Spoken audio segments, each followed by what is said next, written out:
இஸ்ரேலிய பிரதமர் பெஞ்சமின் நெத்தானியாகு சர்வதேச நீதிமன்றத்தால் தண்டிக்கப்பட்டிருக்கிறார். அதாவது மனித குலத்திற்கு எதிரான குற்றங்களை அவர் செய்திருக்கிறார் என்றும் இஸ்ரேல் பிரதம மந்திரி நெத்தானியாகுக்கு சர்வதேச நீதிமன்றம் அதிரடியான தண்டனை வழங்கியிருக்கிறது.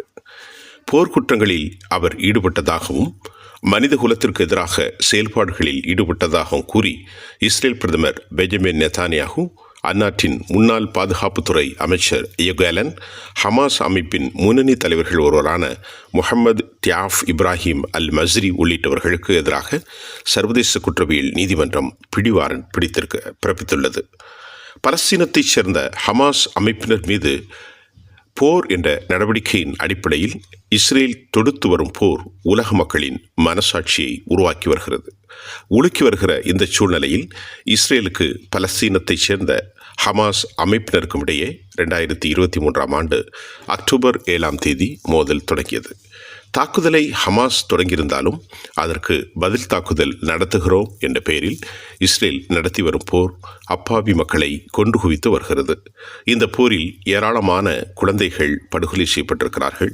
எதுவும் அறியாத வயது முதிர்ந்தோர், பெண்கள் மற்றும் மாற்றுத்திறனாளிகள் அனைவரும் படுகொலை செய்யப்பட்டார்கள். இஸ்ரேல் நடத்தி வரும் போர் மத்திய கிழக்கு முழுவதும் பரவியிருக்கிறது. போரால் வாழ்க்கை இழந்து சொந்த நாட்டில் பலர் அகதிகளாக உள்ளார்கள் பலஸ்தீனியர்கள். அவர்களுக்கு தினம் உணவு கிடைப்பதும் குடிப்பதற்கு, அதாவது நல்ல சுத்தமான தண்ணீர், மருத்துவம், எந்த வசதிகளும் இல்லாமல் வெட்ட வெளியில் படுத்து தூங்கக்கூடிய அவல நிலை காணப்படுகிறது.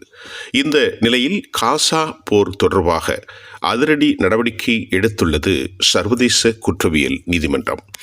இஸ்ரேல் மீதான ஹமாஸ் தாக்குதல் மற்றும் காசாவில் இஸ்ரேல் மேற்கொண்டு வரும் இராணுவ நடவடிக்கை ஆகியவற்றோடு தொடர்புடைய குற்றங்களுக்காக பிடிவாரண்ட் கோருவதாக சர்வதேச குற்றவியல் நீதிமன்றத்தில் வழக்கறிஞர் கரீம்கான் கடந்த மே 20 கூறினார். இதனை அடுத்து இந்த பிடிவாரண்ட் பிறப்பிக்கப்பட்டுள்ளது.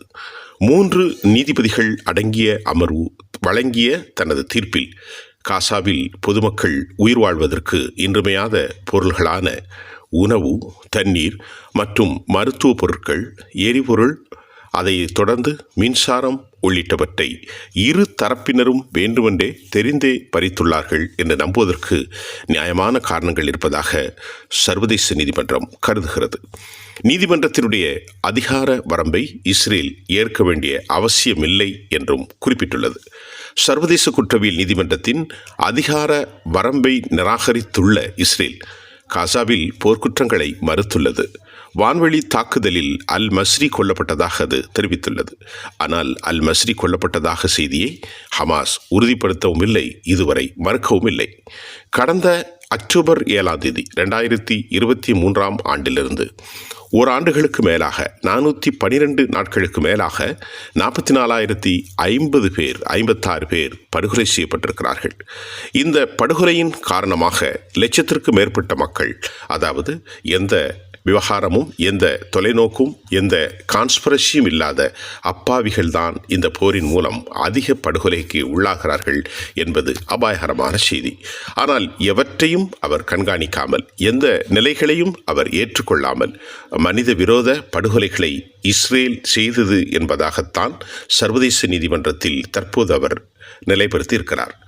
இதனிடையே அரசிடம் சர்வதேச நாடுகள் இந்த போரை நிறுத்த வேண்டும் என்று வலியுறுத்தியதும் கூட அவர் கேட்க மறுத்திருக்கிறார்.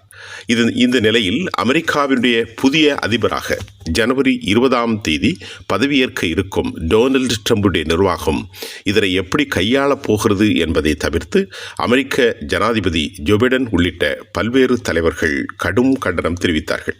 இஸ்ரேலுக்கு தங்களை தற்காத்துக் கொள்ளும் உரிமை உள்ளது என்றும் அவர்கள் ஏற்கனவே கூறினார்கள். ஆயுதங்களை மட்டுமல்லாமல் பல பில்லியன் அமெரிக்க டாலர்களையும் அவர்கள் நன்கொடைகளாக போருக்கு தூண்டுதல் நடவடிக்கைகளாக அவர்கள் பெரும் செல்வத்தை கொடுத்ததும் இஸ்ரேல் இந்த படுகொலை செய்வதற்கு காரணமாக அமைந்தது என்பதும் உண்மை. இந்நிலையில் நேற்று ஹைஃபாவில் கடும் தாக்குதலை, 5க்கும் மேற்பட்ட தொடர் ஏவுகணை தாக்குதலை நடத்திய நடத்திய நிலையில், அதாவது ஹிஸ்புல்லாவுடைய இந்த தாக்குதல் மூலமாக ஏராளமானவர்கள் கொல்லப்பட்டிருக்கிறார்கள். இதற்கு முந்தைய நாள் நடந்த தாக்குதலில் 60 பேர் காயமுற்றிருக்கலாம், அல்லது கவலைக்கிடமாக இருக்கலாம், அல்லது அதில் பலர் மரணித்திருக்கலாம் என்ற சம்பவம் நடக்கின்றது. தற்போது துறைமுக நகரான ஹைஃபா நகர் வேறு எல்லா இடங்களிலும் பற்றி எரிகிற தகவல்களும் நமக்கு கிடைத்திருக்கிறது.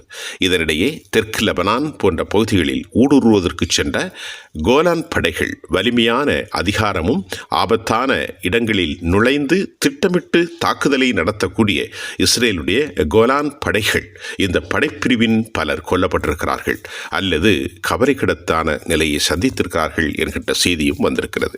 பெஞ்சமின் நெதன்யாகு கைது செய்யப்படுவார். சர்வதேச நீதிமன்றத்தால் அவருக்கு வழங்கப்பட்ட இந்த தீர்ப்பில் சாத்தியக்கூறுகள் எப்படி இருக்கும் என்பதை நாம் அடுத்தடுத்த காணொலியில் உங்களுக்கு தருகிறோம்.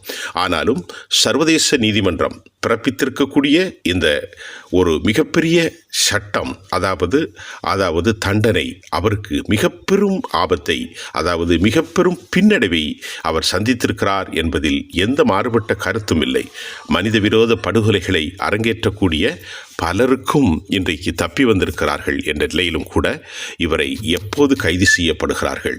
கைது செய்வதற்கு இஸ்ரேலுக்குள் செல்வது சாத்தியமற்ற நிலையிலும் அவர் நாட்டை விட்டு வெளியேறினால் அவர் கைது செய்யப்படுவார் என்ற செய்திகளும் சர்வதேச ஊடகங்களோடு தற்போது எதிரொலித்திருப்பதுதான் சர்வதேச செய்தியாக இப்பொழுது பரபரப்பாக பேசப்படுகிறது என்பதே உண்மையாகும்.